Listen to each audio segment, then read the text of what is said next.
তুমি সাবধানে চালাইও রে মাঝি, তুমি সাবধানে চালাইও রে মাঝি, আমার ভাঙা তরি রে কুল দরিয়ার বুঝি কুল নাই রে, আমায় ভাসাইলি রে আমায় ডুবাইলি রে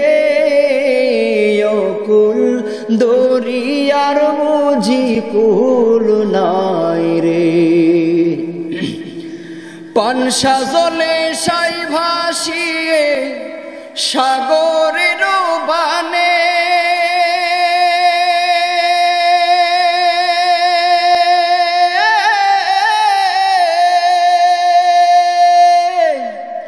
পানসা জলে সাই ভাসিয়ে সাগরের বানে, আমি জীবনের ভেলা ভাসাইলাম, আমি জীবনের ভেলা ভাসাইলাম, কেহু তা না জানে রে কুল দরিয়ার বুঝি কুল নাই রে, আমায় ভাসাইলি রে আমায় ডুবাইলি রে কুল দরিয়ার বুঝি কুল নাই রে। কুল নাই কিনার নাই, নাই কো দরিয়ার তরি,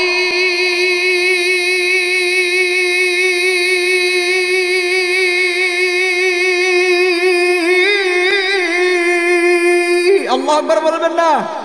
তুমি সাবধানে চালাইও রে মাঝি, আমার ভাঙা তরি রে কুল দরিয়ার বুঝি কুল নাই রে, আমায় ভাসাইলি রে আমায় ডুবাইলি রে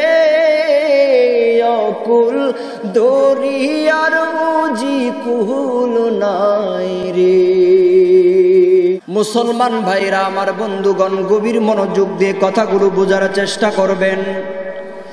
আল্লাহ রাসূল সাল্লাল্লাহু আলাইহি ওয়াসাল্লামের দরবারে যাই এক লোক জিজ্ঞেস করতেছেন, ইয়া রাসূলুল্লাহ মাল ঈমান, ঈমান কি? আল্লাহ রাসূল বলেন, ক্বালা ইদা সাররাতকা হাসানাতুক, যখন তোমার ভালো কাজ তোমাকে আনন্দিত করবে, ওয়াসাআতকা সাইয়্যাতুক, আর তোমার মন্দ কাজ তোমাকে কষ্ট দিবে, ফাআনতা মুমিন, তাহলেই তুমি প্রকৃতপক্ষে মুমিন।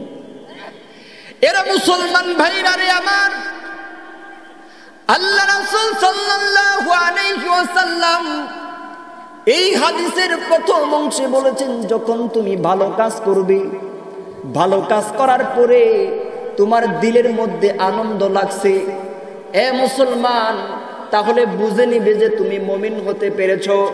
মসজিদের ভিতরে ঢুকছো নামাজ আদায় করার জন্য, কিন্তু মসজিদের মধ্যে ঢুইকে তোমার ভালো লাগে না, ফাফুর হয়ে যাও। আর ইমাম সাহেব যদি একটু লম্বা কারাত পরে মনে মনে ইমাম সাহেবরে গাইলেইতে তাই মানুষের বাড়ি খান তো টের হন না, ঠিক না? এরা মুসলমান বন্ধুরে, মসজিদের ভিতরে ঢুকছো নামাজ আদায় করার জন্য, কিন্তু নামাজ আদায় করতে তোমার ভালো লাগে না। মসজিদে ঢুকে সবার পরে মসজিদ থেকে বের হয় সবার আগে, ফাফুর হয়ে যা মসজিদে ঢুকলে, তাহলে বুঝে নিবে যে এখনো পর্যন্ত তুমি ভালো কাজ করার জন্যই তো মসজিদে ঢুকছো, এখনো পর কিন্তু তোমার নামাজ পড়তে ভালো লাগে না, তাহলে বুঝে নিবে যে এখনো পর্যন্ত তুমি মুমিন হতে পারো নাই। এরা মুসলমান ভাইরা রে আমার, খারাপ কাজ করেছো, যারা দুর্বল তাদেরকে আঘাত করেছো, অন্যের জমি নিজের দখলে করে নিয়েছ, গ্রামের মূর্খ মানুষ দোকানে গেছে মাল কেনার জন্য, দোকানদার ভাই 3 নাম্বার মাল 1 নাম্বার বলে চালায় দিয়েছ। এলাকার মানুষ তোমাকে বিচারক বানাইছে, তুমি এলাকার মধ্যে বিচার করছো, কিছু টাকা পাবার লোভে যে দোষী ছিল তাকে নির্দোষ বানায় দিছো, আর যার দোষ ছিল না তাকে দোষী বানায় দিছো। এরা মুসলমান ভাইরা রে আমার, এমন খারাপ কাজ তুমি করেছো, কিন্তু এরপরে তোমার দিলের মধ্যে বিন্দু পরিমাণে কষ্ট লাগে নাই, বিন্দু পরিমাণে আফসোস লাগে নাই, তুমি মনে মনে একটু আফসোস অনুভব করো নাই যে না, এমন খারাপ কাজ করা আমার দ্বারা ঠিক হয় নাই। এরা মুসলমান, মানুষের ক্ষতি করেছ, অন্যের জমি নিজের দখলে করে নিয়েছ, এরপরেও তোমার দিলের মধ্যে খারাপ লাগে নাই, তাহলে বুঝে নিবে যে এখনো পর্যন্ত তুমি মুমিন হতে পারো না। কয় নাম্বার বৈশিষ্ট্য? খারাপ লাগতেছে আপনাদের? শেষ করে দিই তাহলে, চলবো? জোরে আওয়াজ দিতে হবে, চলবো? একটা আওয়াজ দেন তো, নারায়ে তাকবীর। আল্লাহ রাসূল সাল্লাল্লাহু আলাইহি ওয়াসাল্লাম বলেন যে তুমি প্রকৃত মুমিন হতে পারবে না, ইমানদার হতে পারবে না যতক্ষণ পর্যন্ত নিজের জন্য যা পছন্দ করবে অপর ভাইয়ের জন্য তাই পছন্দ না করবে। কি বললাম? নিজের জন্য যা পছন্দ করবে অপর ভাইয়ের জন্য তাই পছন্দ করতে হবে। এখন আমাদের সমাজে কিছু মানুষ আছে, দেখবেন যে ছোট সময় বাবা মারা গেছে, এখন সংসারের যে বড় ভাই, উনি এখন পুরা সংসারের দায়িত্ব বড় ভাইয়ের কাঁধে। বড় ভাই কি করে? নিজের পড়ালেখা বন্ধ করে নিজের ভবিষ্যতের কথা চিন্তা বাদ দিয়ে সংসারের কাজের মধ্যে ব্যস্ত হয়ে যায়, ছোট ভাইদেরকে লেখাপড়া শেখায়। এখন বড় ভাই তো মূর্খ সূর্খ মানুষ, এত কিছু বুঝে না, ছোট ভাই শিক্ষিত মানুষ, কি করে ওই যে রাস্তার পাশে যেইগুলো বেশি দাম, যেই জমির দাম বেশি, এটা বুদ্ধি খাটিয়ে নিজের নামে লেখে নেয়, আর যেটা একদম ক্ষেতের মাঝখানে একদম দাম কম, ফসল টসল কিচ্ছু হয় না, বড় ভাই তো বুকা শুকা মানুষ, কিচ্ছু বুঝে না, এটা বড় ভাইয়ের নামে লিখে দেয়। এমন আছে না? আপনাদের মেরুসরে এলাকায় মনে হয় নাই?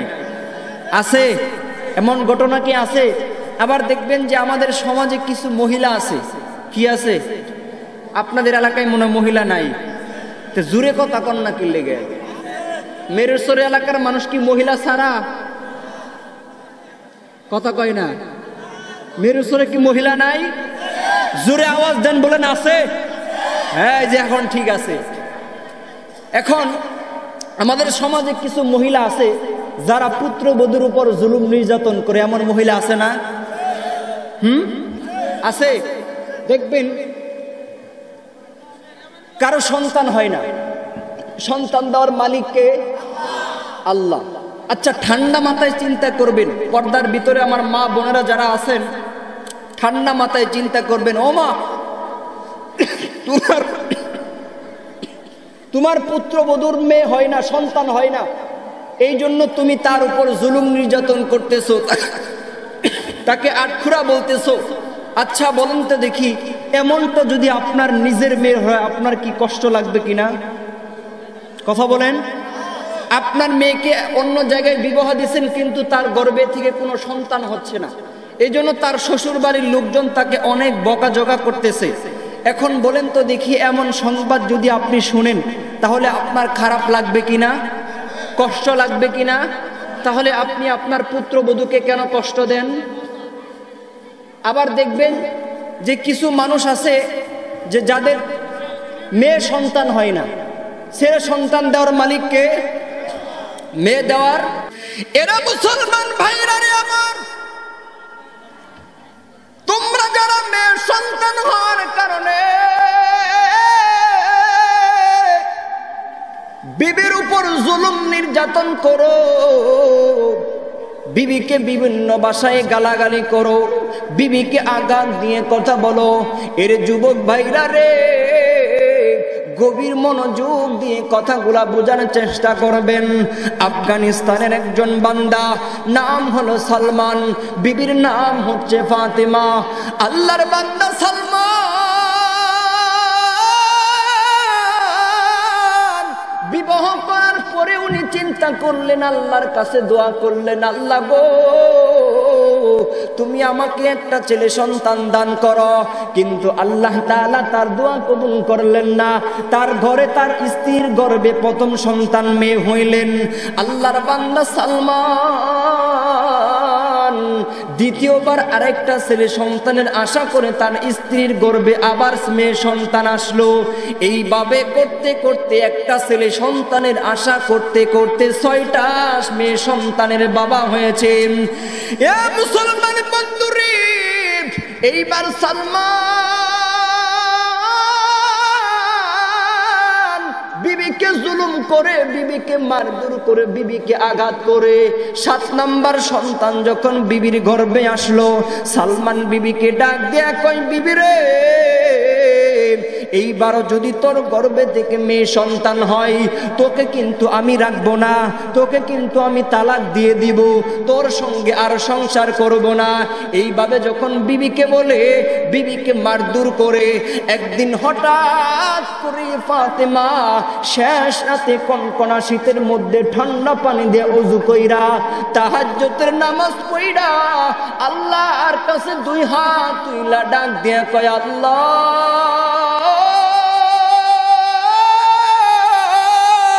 আল্লাহু আকবার বলেন। ওরে দয়ার মালিক,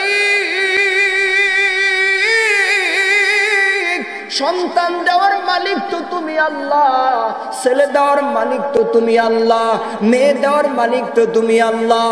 আল্লাহ গো, তুমি আমাকে একে 6টা মেয়ে সন্তান দান করেছ, এই জন্য আমার স্বামী আমার উপর অনেক জুলুম নির্যাতন করে, আমাকে অনেক কষ্ট দেয়।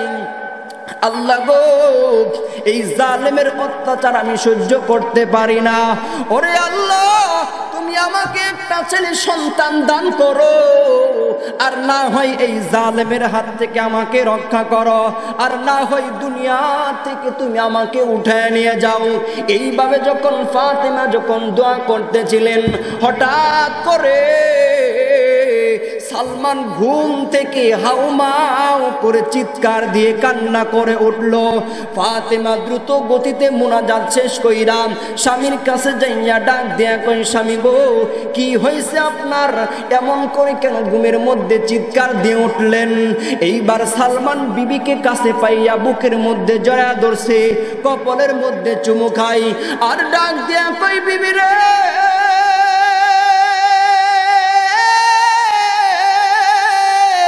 আমি তোকে অনেক কষ্ট দিয়েছি, তোকে অনেক মারধর করেছি, তুই আমারে মাফ কইরা দে। ফাতেমা ডাক দেয়া কই, স্বামী গো, কি হয়েছে আপনি আমাকে খুলে বলেন।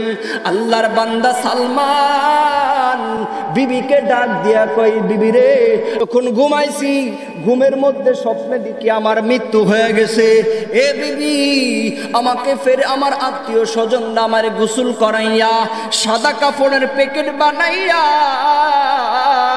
ওই যে মসজিদের কোণার মধ্যে পালকি আছে, ওই পালকিতে শোয়াইয়া আমার আত্মীয় স্বজন আমাকে যখন কবরস্থানের দিকে নিয়ে যায়, এরে বিবি, আমি যখন চিৎকার করে করে কান্না করি, তোমরা আমারে কই লইয়া যাও, কিন্তু আমার কথা কেউ শুনে না। আমাকে লইয়া যখন কবরস্থানের মধ্যে রেখে আসলো, বিবি রে,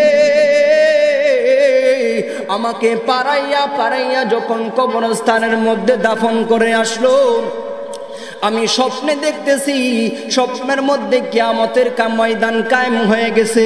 আল্লাহ পাক রব্বুল আলামিন যখন বিচারের কার্যক্রম শুরু করছে, আমার আমলনামাগুলো যখন মিজানের পাল্লায় দাঁড় করাইছে, আমি নজর করে দেখি আমার গুনার পাল্লার ওজন ভারী হয়ে গেছে। আমার যখন গুনার পাল্লার ওজন ভারী হয়েছে গো,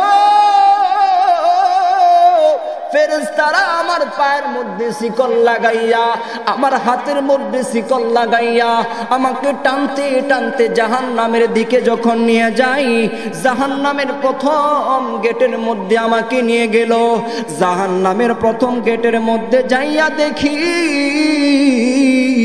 ওই জাহান্নামের প্রথম গেটের মধ্যে আমার বড় মেয়েটা দাঁড়ায় আছে। আল্লাহু আকবার বলেন, আর জোরে আওয়াজ দেয়া বলেন আল্লাহু আকবার। এরা মুসলমান ভাইরা রে,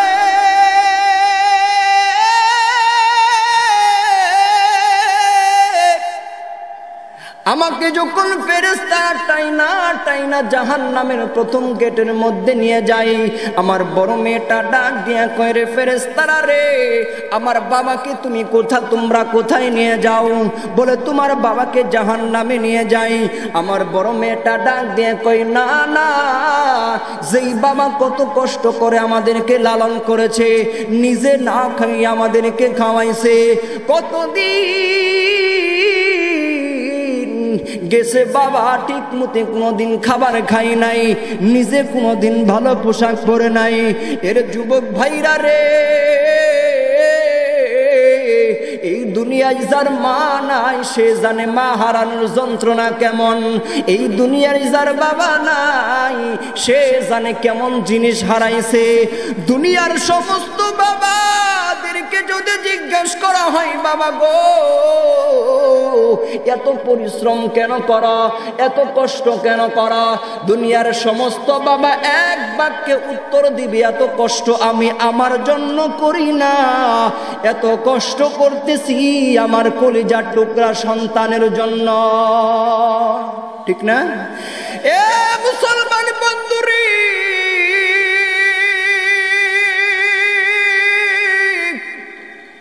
ও যুবক ভাইরা রে, বাবা দুনিয়া থেকে চলে গেছে, তারে জিজ্ঞেস করো কি জিনিস হারাই ফেলেছে। এই দুনিয়ায় যার বাবা নাই সে জানে বাবা হারানোর যন্ত্রণা কেমন কঠিন। ও বন্ধুরে, এখানে কত মানুষ আছে যার মা দুনিয়া থেকে চলে গেছে, বাবা দুনিয়া থেকে চলে গেছে, কার জানি বাবা কবর থেকে চিৎকার করে করে কান্না করে আর ডাক দিয়া কই, এরে কলিজার টুকরা সন্তান, আমি বাবার কবরের মধ্যে দাও দাও করে জাহান্নামের আগুন জ্বলে, আমার রেখে যাওয়া সম্পদ, আমি কত কষ্ট করে সম্পদ দুনিয়াতে রেখে গিয়েছি, নিজে না খাইয়া সম্পদ গড়েছি, জীবনে কোনোদিন ভালো পোশাক পরি নাই, না খাইয়া খাইয়া টাকা পয়সা জমাইয়া সুন্দর বাড়িঘর করেছি, ওই বাড়িতে তুমি থাকো আর আমি বাবার কবরের মধ্যে দাও দাও করে জাহান্নামের আগুন জ্বলে, আমি মায়ের কবরের মধ্যে জাহান্নামের আগুন দাও দাও কইরা জ্বলে। এর যুবক ভাইরা রে,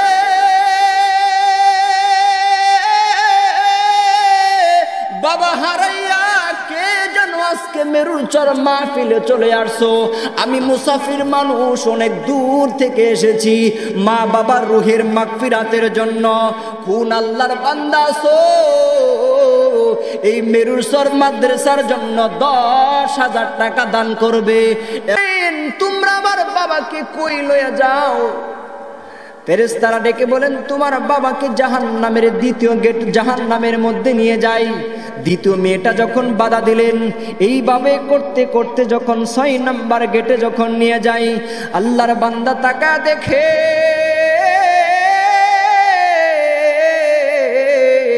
ওই জাহান্নামের 6 নাম্বার গেটে সব থেকে ছোট মেয়েটা দাঁড়ায় আছে। ছোট মেয়েটা ডাক দিয়ে কই, ফেরেশতারা রে, তোমরা আমার বাবাকে কই লয়ে যাও? তোমার বাবাকে জাহান্নামে নিয়ে যাই। না না, আমার বাবাকে জাহান্নামে যাইতে দিব না। এইভাবে যখন ছোট মেয়েটা যখন বাধা দিলেন, আল্লাহর বান্দা সালমান কান্দে আর ডাক দিয়া কই, বিবি রে, আমি স্বপ্নে দেখি ফেরেশতারা আমাকে টাইনা টাইনা শেষরায়া শেষরায়া যখন 7 নাম্বার গেটের মধ্যে নিয়ে যাই, 7 নাম্বার গেটের মধ্যে যা দেখি আমার তো আর কোনো সন্তান নাই। এইবার ফেরেশতারা আমাকে ধাক্কা দিয়ে যখন জাহান্নামের 7 নাম্বার গেটের মধ্যে যখন ধাক্কা দিয়ে যখন জাহান্নামের মধ্যে ফালায়া দেয়, বিবি রে, এমনিতেই আমার ঘুম ভেঙে যায়, আমি ঘুমের মধ্যে হাউমাউ করে চিৎকার করে কান্না করে উঠি। সালমান কান্দে আর ডাক দিয়ে কই, বিবি রে, আল্লাহর কাছে দোয়া করো, আমার আর ছেলে সন্তানের দরকার নাই, তোর গর্ভে যে সন্তানটা সেই সন্তানটাকেও যেন আল্লাহ মেয়ে সন্তান দান করে। আমি আমার সন্তানদেরকে দ্বীনি শিক্ষায় শিক্ষিত করে আমি আমার নবীর সাথে জান্নাতি হতে চাই। সুবহানাল্লাহ বলবেন না?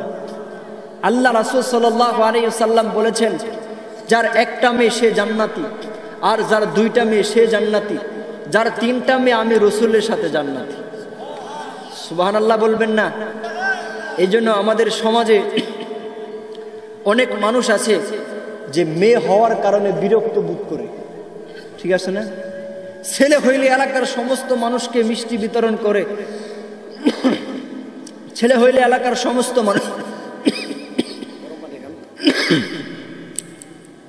মানুষদেরকে মিষ্টি বিতরণ করে, কিন্তু মেয়ে হইলে কাউকে বলতেও লজ্জা বোধ করে। এমন মানুষ আছে না নাই? এটাকে বরকত মনে করবেন। মেয়ে সন্তান মানে আপনার ঘরের জন্য একটা রহমত, আপনার ঘরের জন্য একটা বরকত। আল্লাহ রাসূল বলেছেন যে কি বলেছেন, যার ছেলে হবে যার একটা ছেলে সে জান্নাতি, যার দুইটা ছেলে সে জান্নাতি, যার তিনটা ছেলে সে জান্নাতি। এটা বলেন নাই, আল্লাহ রাসূল বলেছেন যার একটা মেয়ে সে জান্নাতি, যার দুইটা মেয়ে সে জান্নাতি, যার তিনটা মেয়ে আমি রসুলের সাথে জান্নাতি। কিন্তু শর্ত হইল কি, এই মেয়েগুলোকে দ্বীনি শিক্ষায় শিক্ষিত করে দিনদার ছেলের কাছে বিবাহ বন্ধনে আবদ্ধ করতে হবে। কি করতে হবে? দ্বীনি শিক্ষায় শিক্ষিত করে এই ছেলে মেয়েগুলোকে দিনদার ছেলের কাছে বিবাহ বন্ধনে আবদ্ধ করতে হবে। এখন তো বর্তমান যুগের বাবারা দিনদার ছেলের কাছে বিয়ে দিতে রাজি না। এরা খুঁজে সরকারি চাকরি। কি চাকরি? সরকারি চাকরি। তাদেরকে জিজ্ঞেস করবেন যে সরকারি চাকরি খুঁজো কেন, দেশে কি ছেলের অভাব আছে? তারা বলেন যে সরকারি চাকরি যারা করে তাদের উর্ফি কামাই আছে। উর্ফি কামাই কি কামাই? উর্ফি কামাই বুঝেননি? এখন তো মেয়ের বাবারা দিনদার ভালো ছেলে খুঁজে না, সরকারি চাকরি খুঁজে। বয়স 40 হইলেও কোনো সমস্যা নাই। কথা কয় না, যুবকরা কথা বলে না। বয়স 40 হইলেও কোনো সমস্যা নাই, মাথার যদি চুল একটাও না থাকে তাও কোনো সমস্যা নাই, কিন্তু কি লাগবে? সরকারি চাকরি লাগবে। আবার বর্তমানে কিছু মেয়ে আছে সুগার ডেডি পছন্দ। সুগার ডেডি বুঝেননি? আপনার মুরব্বীরা বুঝবে না, যুবক যারা আছে তারা বুঝবে। তো এই জন্য যদি রসুলের সাথে জান্নাতি হতে চান তাহলে মেয়েগুলোকে দ্বীনি শিক্ষায় শিক্ষিত করে দিনদার ছেলের কাছে বিবাহ বন্ধনে আবদ্ধ করতে হবে। এই জন্য সন্তান দেওয়ার মালিক আল্লাহ, ছেলে দেওয়ার মালিক আল্লাহ, মেয়ে দেওয়ার মালিক আল্লাহ। আমি আমার মা বোনদেরকে বলবো, ও মা, আপনার পুত্রবধূর মেয়ে হওয়ার কারণে আপনি যে তার উপর জুলুম নির্যাতন করতেছেন, তাকে বিভিন্ন ভাষায় গালাগালি করতেছেন, এমনটা যদি আপনার নিজের মেয়ের হইতো আপনার কষ্ট লাগতো কিনা? লাগতো কিনা? তাহলে আপনি আপনার মেয়ের জন্য যেটা ভালো মনে করেন না, পুত্রবধূর উপরে কেন জুলুম নির্যাতন করেন? তাহলে বোঝা গেল যে নিজের জন্য যেটা পছন্দ করেন না, অন্যের বেলায় জুলুম কেন করেন? তাহলে বুঝে নিবেন যে আপনি এখনো পর্যন্ত মুমিন হতে পারেন নাই। আলোচনা কোন জায়গা থেকে কোন জায়গায় আসছি মনে আছে আপনাদের? 2 নাম্বার বৈশিষ্ট্য কি বলেছিলাম?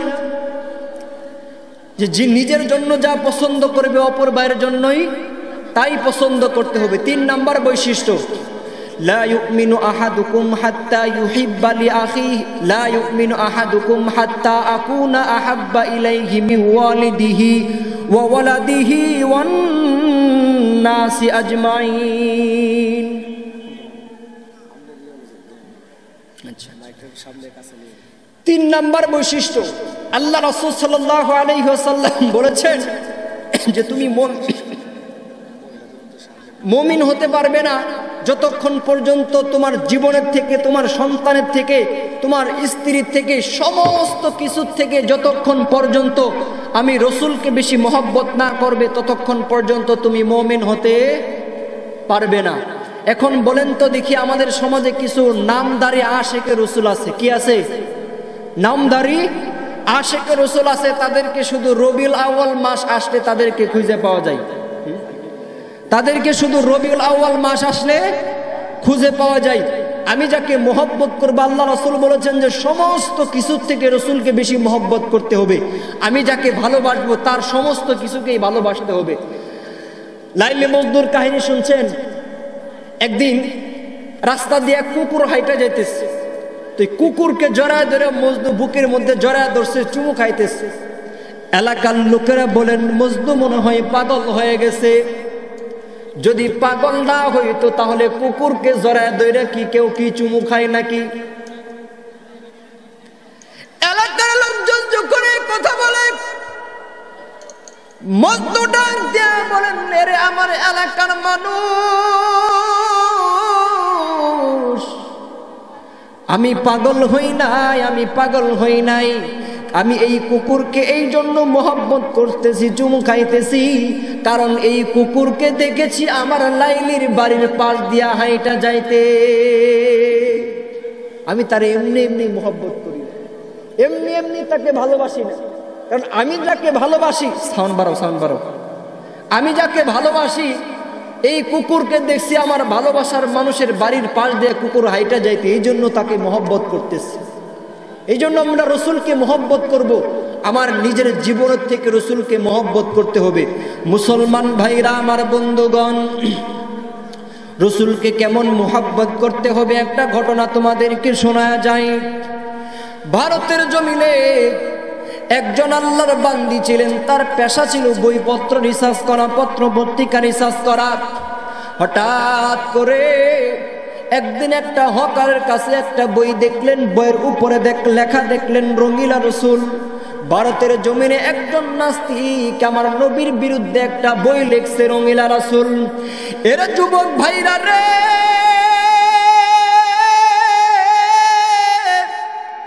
এই বইটা দেখার পরে ওই মহিলা হকারের কাছ থেকে বইটা কেনার পরে সম্পূর্ণ বই যখন পড়লেন, তার স্বামী দুনিয়া থেকে চলে গেছে। 18 বছরের একজন সন্তান আছে, তার নাম হলো ইলমুদ্দিন। কাঠ মিস্ত্রির কাজ করে সকালবেলা বাড়ির থেকে বের হয়ে যায়, বিকালবেলা ইলমুদ্দিন বাড়িতে ফিরে আসে। একদিন হঠাৎ করে ইলমুদ্দিন যখন বাড়িতে আসলো, আসার পরে রুমের মধ্যে যা দেখে তার মা কান্না করে। ইলমুদ্দিন মাকে ডাক দিয়া কয়, মা গো, আমাদের বাবা দুনিয়ার থেকে চলে গেছে, এই জন্য কি আপনি কান্না করতেছেন নাকি? নাকি আপনার মন খারাপ, সংসারে চলতে কোনো সমস্যা হইতেছে নাকি? ইলমুদ্দিনের মা ডাক দিয়া কয়, বাবা রে, তোমার বাবা দুনিয়া থেকে চলে গেছে, এই জন্য আমি কান্না করি না। তাহলে মা গো, কিসের জন্য কান্না করো? বলে, আমি কান্না করতেছি, ভারতের জমিনে একজন লেখক আমার নবীর বিরুদ্ধে একটা বই লিখছে, রঙিলা রাসূল, আমি এই জন্য কান্না করি। আমি যদি মহিলা না হইয়া যদি পুরুষ হইতাম, ভারতের জমিনে গিয়ে নবীর দুশ্মনের বডি থেকে কান্নাটা আলাদা করে ফেলতাম। আমার পাগল মন ওই মদিনার প্রেমে পড়েছে, আমার পাগল মন ওই মদিনার প্রেমে পড়েছে। ওই মদিনা এই মনকে, ওই মদিনা এই মনকে বন্দি করেছে। আমার পাগল মন ওই মদিনার প্রেমে পড়েছে, আমার পাগল মন ওই মদিনার প্রেমে পড়েছে। জানি না ওই মদিনায় কি আছে মধু, ওই মদিনায় যাইতে আমি কান্দি যে শুধু। জানি না ওই মদিনায় কি আছে মধু, ওই মদিনায় যাইতে আমি কান্দি যে শুধু। কবল করে নাও না প্রভু, কবল করে নাও না প্রভু, ওই দূর মদিনাতে পাগল মন ওই মদিনার প্রেমে পড়েছে। চিৎকার দিয়ে বলেন আল্লাহু আকবার, আর জোরে আওয়াজ দিয়ে বলেন আল্লাহু আকবার। এইবার ইলমুদ্দিনের মা ডাক দিয়া কই, বাবা রে, আমি যদি মহিলা হইতাম তাহলে ভারতের জমিনে যাইয়া নবীর দুশ্মনের বডি থেকে কান্নাটা আলাদা করে ফেলতাম। ইলমুদ্দিন মাকে ডাক দিয়া কই, মা গো,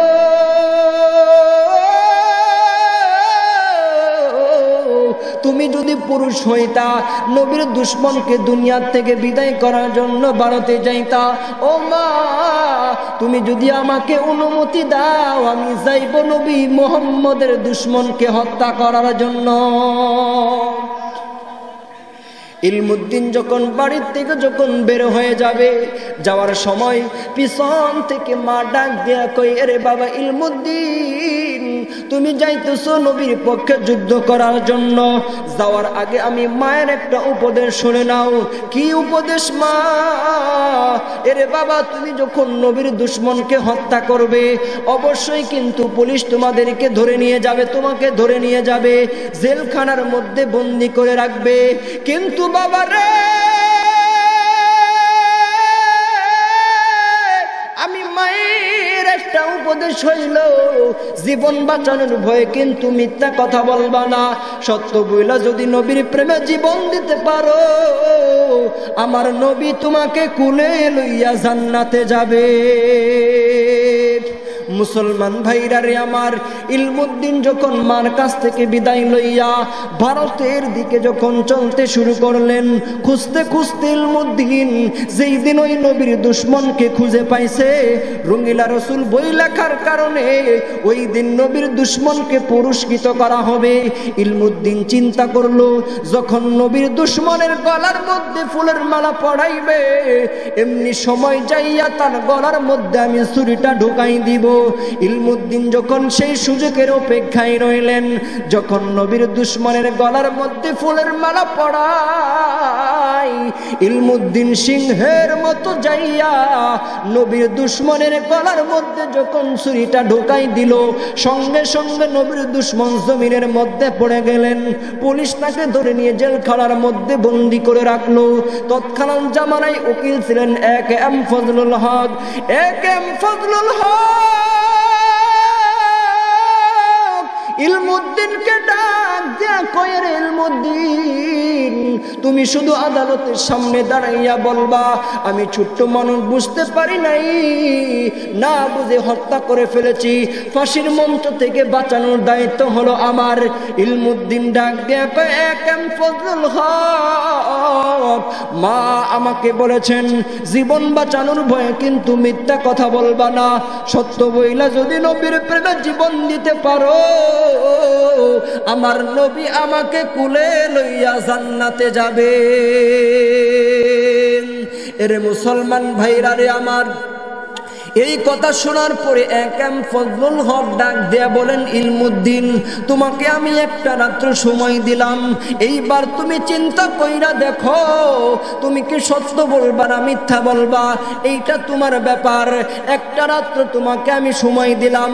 ইলমুদ্দিন যখন রাত্রিবেলা যখন খাবার খেয়ে যখন ঘুমাইলেন, ঘুম থেকে সকালবেলা উঠে দারোয়ানকে ডাক দেয়া বলেন, জেলখানার দারোয়ানকে ডাক দেয়া বলেন, আরে দারোয়ান ভাই আমাকে কখন ফাঁসির মঞ্চে ঝুলাইবে একটু বলো না, জলদি করে ফাঁসির মঞ্চে ঝুলানোর জন্য। দারোয়ান ডাক দিয়ে কই, এটা কেমন পাগল, জীবনে কত ফাঁসির আসামি দেখেছি, সবাই তো ফাঁসির মঞ্চ থেকে বাঁচার জন্য অস্থির হয়ে যায়, সবাই তো ফাঁসির মঞ্চ থেকে বাঁচানোর জন্য পাগল পারা হয়ে যায়, কিন্তু এটা কেমন পাগল, ফাঁসির মঞ্চে ঝুলানোর জন্য অস্থির হয়ে গেছে। ইলমুদ্দিন ডাক দেয়া কয়, দারোয়ান ভাই আমি যখন রাত্রিবেলা ঘুমাইছি ঘুমের মধ্যে স্বপ্ন দেখি মদিনা থেকে আমার নবী আমাকে হাত ছানি দিয়া ডাকে, আর ডাক দেয়া কয়, এরে ইলমুদ্দিন তাড়াতাড়ি আয়, আমি নবী তোর জন্য মদিনায় অপেক্ষা করতেছি। মুসলমান ভাইরা রে আমার, এইবার যখন ইলমুদ্দিনকে যখন ফাঁসির আদালতে যখন তোলা হলো, তাকে ফাঁসির রায় দেওয়া হলো, ইলমুদ্দিন হাসতে হাসতে শাহাদাত বরণ করলেন। এর যুবক ভাইরা রে,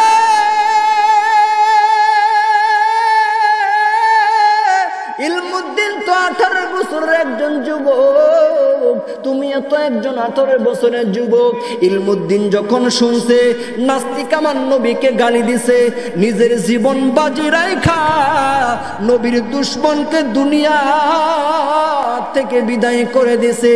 কিন্তু আমাদের সমাজে কিছু নামদারি আশিক রাসূল আছে, যাদেরকে রাসূলের মহব্বত, যাদের শরীরের মধ্যে রাসূলের একটা মহব্বত আদর্শ নাই, রাসূলকে মহব্বত করে না, কিন্তু শুধু রবিউল আউয়াল মাস আসলে তারা নিজেদেরকে আশিক রাসূল দাবি করে। আর ওই দিকে নাস্তিক আর মুরতাদরা যখন আমার নবীকে সন্ত্রাস বলে গালি দেয়, আমার নবীর চরিত্র নিয়ে যখন কথা বলে, এই সকল নামদারি আশিকে জিলাফি কোন আশিকে রাসূলদেরকে খুঁজে পাওয়া যায় না। এমন আশিক রাসূল আছে না নাই? তারা কি মনে করে? তারা মনে করে যে সারা জীবন যত আকাম কুকাম করছি, যা কিছু করছি সব শেষ, মৃত্যুবরণ যখন করব তখন তো আমাদের কবরের মধ্যে বিসমিল্লাহি ওয়া আলা মিল্লাতি রাসূলিল্লাহ, রাসূলের আদর্শে কবরে ঢুকাইলে মনে হয় আমরা রাসূলের শাফায়াত পেয়ে যাইব। এত সহজ না।